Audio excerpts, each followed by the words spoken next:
존경하는 국민 여러분, 그리고 사랑하는 당원 동지 여러분, 지난 비전 발표에 이어 오늘은 차기 정부 임기 내내 계속 추진할 가장 중요한 과제인 양질의 일자리 창출에 대해 말씀드리겠습니다. 일자리는 국민의 삶 그 자체이고 최고의 복지입니다. 저는 정부의 모든 정책 목표를 양질의 일자리 창출에 맞추어 산업, 교육, 노동, 복지 등 제반 경제사회 정책을 통합하고 정부 조직도 개편하겠습니다. 현 정부 4년을 보면 주 근로시간 36시간 이상의 양질의 일자리 취업자는 123만 명이 줄어든 반면 36시간 미만의 불완전한 일자리 취업자는 148만 명이 늘었습니다. 단시간 근로자 수는 현저히 증가하였고 고용의 질은 크게 저하되었습니다. 또한 연평균 취업자 수 증가는 지난 정부 36만 4천 명에서 12만 4천 명으로 3분의 1 수준이 되었습니다. 직접적인 재정 지출에 의한 보여주기식 일자리 만들기와 소주성의 결과였습니다. 윤석열 정부는 민간이 주도하는 양질의 지속 가능한 일자리 창출을 다음과 같은 세 가지 방향으로 추진하겠습니다. 먼저 일자리 수요 공급 패러다임을 전환하는 것입니다. 그리고 그 기반 하에 기업 성장에 의한 민간 주도 일자리 창출과 사회 서비스 일자리 창출의 쌍끌이 전략을 통해 좋은 일자리를 충분히 만들겠습니다. 나아가 국민들의 일자리가 끊어지는 불안과 고통을 겪지 않도록 정부가 적극 나서 일자리를 이어드리겠습니다. 먼저 일자리 수요 공급 패러다임의 전환에 대해 말씀드리겠습니다. 규제 혁신과 합리적 노사관계의 정립으로 기업의 투자와 일자리 수요를 증진시키고 맞춤형 인재 공급 시스템 개편을 통해 일자리를 창출하겠습니다. 규제 영향 분석 전담 기구를 만들어 일자리 창출에 방해되는 규제는 과감히 혁파하여 기업의 자율성을 보장하고 창의와 혁신을 유도하겠습니다. 노사관계는 노동의 가치를 중시하고 지속가능한 고용을 보장하되 노동의 양극화를 해소하고 노사관계를 글로벌 스탠더드에 맞추겠습니다.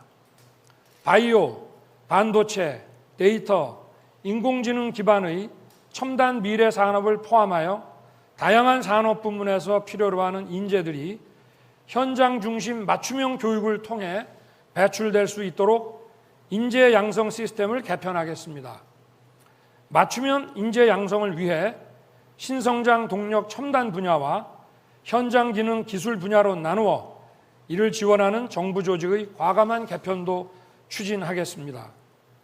다음으로 민간 주도 일자리 창출과 사회 서비스 일자리 창출의 쌍끌이 전략에 대해 말씀드리겠습니다. 민간 주도 일자리는 스타트업이 강소기업으로 중소기업이 중견기업과 대기업으로 성장하는 과정에서 창출됩니다. 따라서 작은 기업이 큰 기업으로 성장할 수 있도록 자금 지원과 R&D 기술 지원, 그리고 디지털 전환 지원을 아끼지 않겠습니다. 또 기업과 대학, 연구소의 R&D 삼각 협력을 위해 성공적인 국가 모델을 벤치마킹하여 기존의 R&D 방식을 전면 개편하겠습니다. 중소기업에서 중견기업으로 성장하면서 생기는 규제를 유예하거나 폐지하여 기업의 성장 동기를 저해하는 하는 요인을 제거하겠습니다. 차기 정부 출범 즉시 약 80여 개의 대표적인 규제를 폐지하고 축소되는 혜택은 일정 기간 유예하겠습니다. 지원 대상은 광범위한 나눠주기식이 아니라 국제 경쟁력을 기대할 수 있는 중소기업에 집중적인 재정 지원과 함께 금융시장의 자금 중개 기능도 강화하겠습니다. 고용 효과가 큰 비대면, 의료, 문화 콘텐츠 분야의 벤처기업 중 국제 경쟁력이 있는 기업을 집중 지원하여 유니콘 기업 약 50여 개를 키워내겠습니다. 특히 수요가 공급을 선도하는 문화산업은 상품 소비에 대한 세제 지원을 통해 양질의 문화예술 분야 일자리를 창출하겠습니다. 사회 서비스 일자리는 저출산 고령화 시대의 복지만이 아니라 성장 동력으로도 중요한 의미를 지니고 있습니다. 보편적 복지 분야는 현금 지급을 지향하고 사회 서비스 중심으로 구축하겠습니다. 그리고 복지 전달 체계의 첨단 기술을 접목하여 양질의 사회 서비스 일자리를 창출하겠습니다. 사회 서비스 재정 지출은 민간을 통한 간접 지출 방식을 확대하여 경쟁과 효율을 유인함으로써 서비스의 질적 수준과 일자리 수준을 높이고 경제 성장의 동력으로 삼겠습니다. 다음으로 든든한 일자리 이어주기에 대해 말씀드리겠습니다. 근로자의 기능 향상과 재취업을 위한 직업교육과 보육 그리고 돌봄의 확실한 국가 책임제를 실현함으로써 일자리의 단절을 방지하겠습니다. 국가가 인정한 아이 돌보미를 가정에 파견하여 코로나 시대에 아동의 건강을 지키고 돌봄의 사각지대를 해소하겠습니다. 어린이집 교사 대비 아동 비율을 적정선으로 줄여 어린이집 보육 서비스 수준도 획기적으로 개선하겠습니다. 직장에서는 전일제와 시간제의 자유로운 선택이 가능한 유연한 일자리 시스템을 마련하겠습니다. 아울러 국제협력을 통한 해외 일자리도 적극 발굴하여 국민들의 일자리 기회도 확대하겠습니다. 저는 국민들에게 양질의 일자리를 만들어드리기 위해 국가 재정을 알차고 짜임새 있게 그리고 투명하게 운영하겠습니다.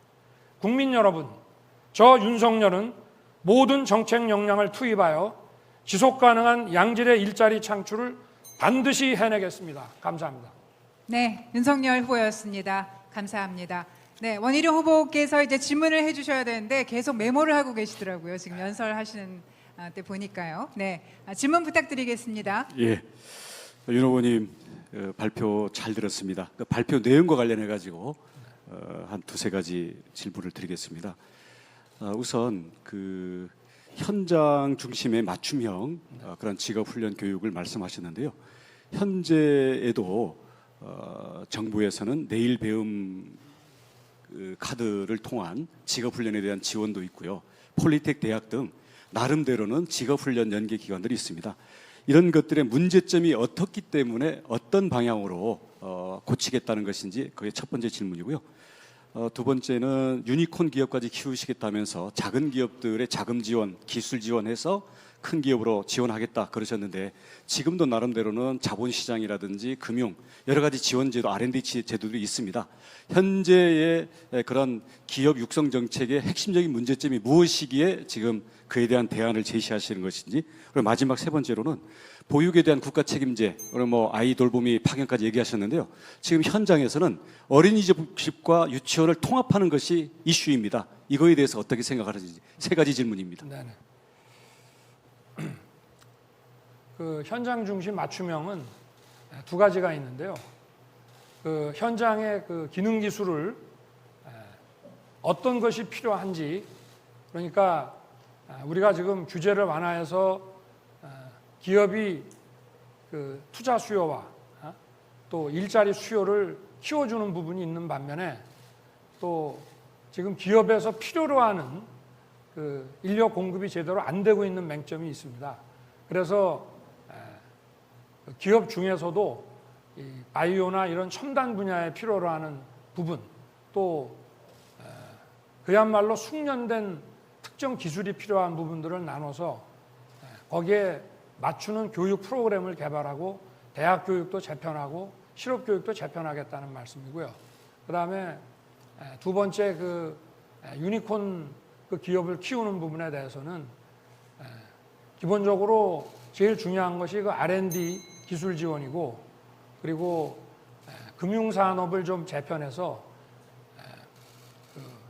이게 결국은 자산 가치 1조 이상의 기업들이 많이 나오려고 그러면 투자가 많이 이루어져야 되기 때문에 지금 이런 기업들의 자금 중개를 매개할 수 있는 그런 금융산업을 많이 키워서 기업들의 가치가 제고되게 그렇게 하고요. 그래서 저는 유보 네. 통합에 대해서는 찬성하는 입장입니다. 네. 네. 아, 감사합니다. 네. 시간이 지금 조금 오버가 돼서요. 네. 여기서 마무리하겠습니다. 감사드립니다. 네, 원희룡 후보님 그리고 윤석열 후보의 질의응답으로 오늘 그 12분의 후보님들의 연설 그리고 질의응답 시간 가졌습니다.